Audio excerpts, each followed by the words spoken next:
bi ame taratadona novembre kalo kile mugan nani an balima o bisimila malak cuka don kibaru kene kan bi kibara munun bambulo kada kulo kan o de UNTM ni ale mali baragala uluka hakenyini jekulu bay ale a bolo da tuguni ka foko abena ta kledu barabla dola kibara munun sirama uluko ne ayire ka fo kunu tenendo novembre kalo kile mugan saba UNTM ale ni mali jamana nyamuko uluko ni ga fonko nyokoya koni kofe uya boloda ka foko ubenata kile duru barabla do konna ni obedamne décembre kalo kile tan nani katabla akile tan shekina kawla done ka fo UNTM dogo kun temele ale koni bola barabla do konna ni o kun tagala kon meta kile sabala o kile saba barabla ale ni mun koni boloda len flene ayere la ka foko alla nyinu koni be kele sabla nyokon famia kon masoro kuma konna la UNTM uluka la nyinu la kuma ba koni yemwe ko barakela be kan be se ka dama kenye choko yamna ale ni fene mo mun koni ka ngata segena fiye bola uluka ni fene be ka si haga be se ka kele choko yamna ale ni fene sara kun kan fendo kon fene be no o ka se ka fara barakela ukuna oni anyokona chama nun koni UNTM ale koni ka ni barabla yin koni kunye kawla dona ka fo UNTM ale ka kile saba barabla temelen konna akoni kala de kun chama e kanya sinyi maldembe la jelen konna sabla kene asu konna la baro kun jolendo ni imako kun kon jora seben ko do konna o ko kon ku sumaya lendo fokata se duwan ale ni imponi furba chake wero konni fene chama ma kibara wera mambolo kada kuloka ore mali gardien de prison ni ulu konye kasolade ulu la kolosi bagawe ulu fene ya boloda ka fo ko ubenata kile tan barabla do konna kibara munun sirama ulu konne ayire ka fo gardien de prison ulu koni ka hake nyini jekulu ulu koni be farala nyon ka yire ka fo ko u koni minata klitan barabla do konna ni obena damne décembre kalo klitan nani katabla décembre kalo kle mugandurula nunu ka la nyinu lap mabaye sebendo kon be no ni o kon be talike ulu koni ka hake ula baraka se ka keni ulue uga sebe wera kon fene be no tuguni ko seginga ke o kan ko kala ale ni fene lakana kon be se ka sabati ule chugamna uga baraw kon nala uga la nyindo kon fene sara kun kan fendo o kon fene ka se ka to ka di uluma ale ni fene ulu ni finintigi to ka se ka ulu yere kon fene be dama kenye dan fara kana do ulu ni nyokonche o yere fene sababu yala uga la nyindo kon fene ko ulu kon be se ka fara ministre so ka mun kon ye lakana ministre so e wala sa ulu kon ka ko nyaw be se ka nyene bo o ministre so ina chuka yamna ko sabla ulu yere kon fene finitigi dowdi ni barabla en kon yi bolo dalendo kasula de ulu kon la kolosi ba ko fe ko ni uni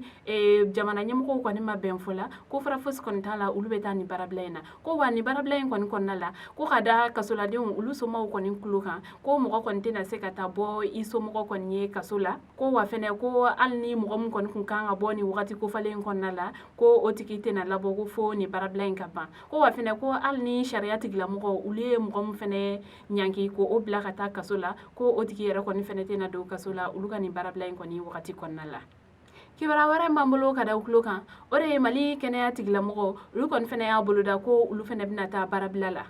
kibara mun sirama ulu ayire ka fo mali kene ya tigla mo ulu ka haya nyini jekulu kon ni chama farala nyonka ni ka hakili jakabo kon ke kala nyini do kon ke ni ulu kon ni deselendo kala sabati o kon ni sababu yala ulu kon ya buluda ka fo ko ubenata barabla do kon na mun kuntala kon beta kile mu ganyo kanala sabla ni ya takala je abena damne novembre kalo kile mu ganduru katabla décembre kalo kile tan kelena kene ya tigla mo ulu kon ka hage nyini jekulu ka ni barabla en kon ni kunte doere sharia sebe mun kon be no ni o kon be talike kene ya tigla mo kon na o kon be se ka labato choko yamna ko wa sigira kene ya subo kon ni kon nala kontratigi mun kon be o kene ya so nun kon nala ulu kon be se ka ta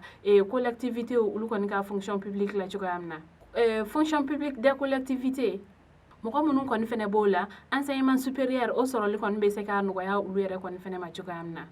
aleni kene tigla moko munun kon fene be no ni statut flare bulla nan ko luma ko bi appartenant ulu yere kon fene ka ko nya be se ka nyene bo chugamna aleni kene tigla moko ulu ka juru koro munun kon be jamana la ulu kon fene be ka se ka sara chugamna ni kon ne kene tigla moko ulu kon ka la nyinu na puma bawye ko ka bela jelen kon la dona ya ka fo ko ni fo ka ben kon masoro ulu ni jamana nyamko kon ni nyokonje ko ni barabla kon ni benake ko wa abena wale ya mali fambe kono kuna fonu kunjela kibara wera mbambulo kada kuloka ode mali kono ka keni tenendo novembre kalo kle mugan saba ayira la ka fo ko coronavirus era mo biolo mbilan kele ne la mali kono ko mɔgɔ kelen sara wa mɔgɔ 20 olu yɛrɛ kɔni fɛnɛ kɛnɛla ka bɔ coronavirus bana la k'aw ladɔnniya ka fɔ kabini octobre kalo tɛmɛlen na coronavirus ale kɔni fiɲɛ kura kɔni wililen do ni ani barika kɔni bɛ ka don mɔgɔw kan o kɔni daminɛla Europe jamana kɔni kan nka a jateminɛ yɛrɛ kɔni fɛnɛ bɛ ka se Mali kɔnɔ sisan sabula don tɛmɛlenw la coronavirus kɔni jate kɔni tun bɛ ka dɔgɔya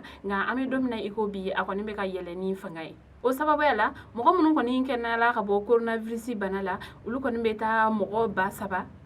ani 44 na mɔgɔ minnu yɛrɛ kɔni fɛnɛ sara ka sababu kɛ coronavirus bana ye olu kɔni jate bɛ mɔgɔ 146 la wa coronavirus ye mɔgɔ minnu yɛrɛ kɔni fɛnɛ minɛ olu kɔni jate bɛ mɔgɔ 4,726 la o sababuya la hali bi sanuya wale o matarafali kɔni ɲininen do bɛɛ lajɛlen kɔni fɛ an kana saliya o wale ninnu kɔni labatoli la walasa cogoya min na an bɛ se ka nin bana in kɔni kɛlɛ ka bɔ an ka jamana kɔnɔ an balimaw ni ne kun ye aw ka bidon kibaru ye ka da aw tulo kan ani ce aw ka kulomajɔ la aw k'an bɛn a ɲɔgɔnna wɛrɛ